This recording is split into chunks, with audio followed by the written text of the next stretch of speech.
Least carbohydrates, this roll of bread, this bowl of rice, or this can of soda? It's a trick question. Although they may differ in fats, vitamins, and other nutritional content, when it comes to carbs, they're pretty much the same. So what exactly does that mean for your diet?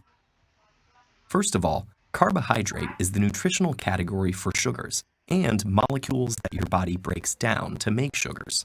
Carbohydrates can be simple or complex, depending on their structure. This is a simple sugar, or monosaccharide. Glucose, fructose, and galactose are all simple sugars. Link two of them together, and you've got a disaccharide, lactose, maltose, or sucrose. Complex carbohydrates, on the other hand, have three or more simple sugars strung together. Complex carbohydrates with 3 to 10 linked sugars are oligosaccharides. Those with more than 10 are polysaccharides. During digestion, your body breaks down those complex carbohydrates into their monosaccharide building blocks, which your cells can use for energy. So when you eat any carbohydrate-rich food, the sugar level in your blood, normally about a teaspoon, goes up, but your digestive tract doesn't respond to all carbohydrates the same. Consider starch and fiber, both polysaccharides, both derived from plants, both composed of hundreds to thousands of monosaccharides joined together, but they're joined together differently, and that changes the effect they have on your body. In starches, which plants mostly store for energy in roots and seeds, glucose molecules are joined together by alpha linkages, most of which can be easily cleaved by enzymes in your digestive tract. But in fiber, the bonds between monosaccharide molecules are beta bonds, which your body can't break down.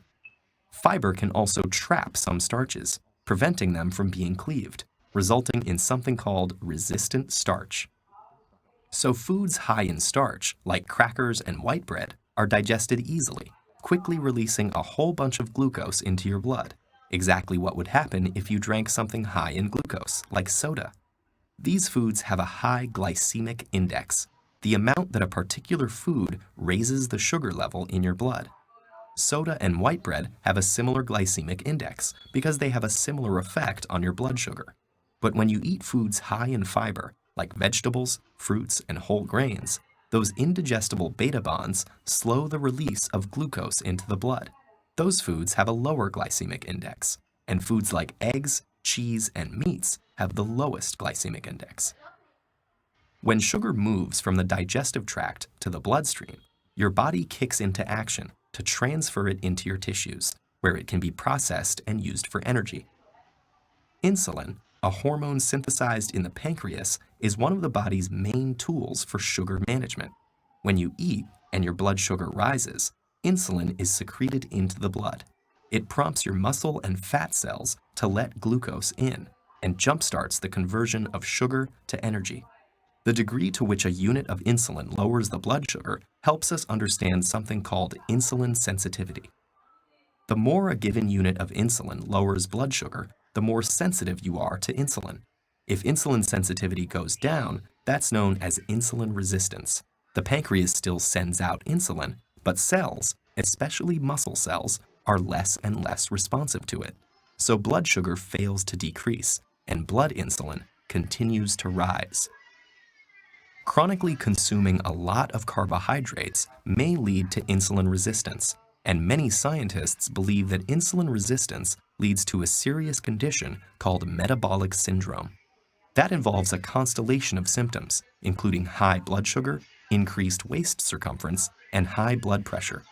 It increases the risk of developing conditions like cardiovascular disease and type 2 diabetes. And its prevalence is rapidly increasing all over the world. As much as 32% of the population in the US has metabolic syndrome. So let's get back to your diet. Whether your food tastes sweet or not, sugar is sugar, and too many carbs can be a problem. So maybe you'll want to take a pass on that pasta, sushi roll, pita burrito, donut burger sandwich.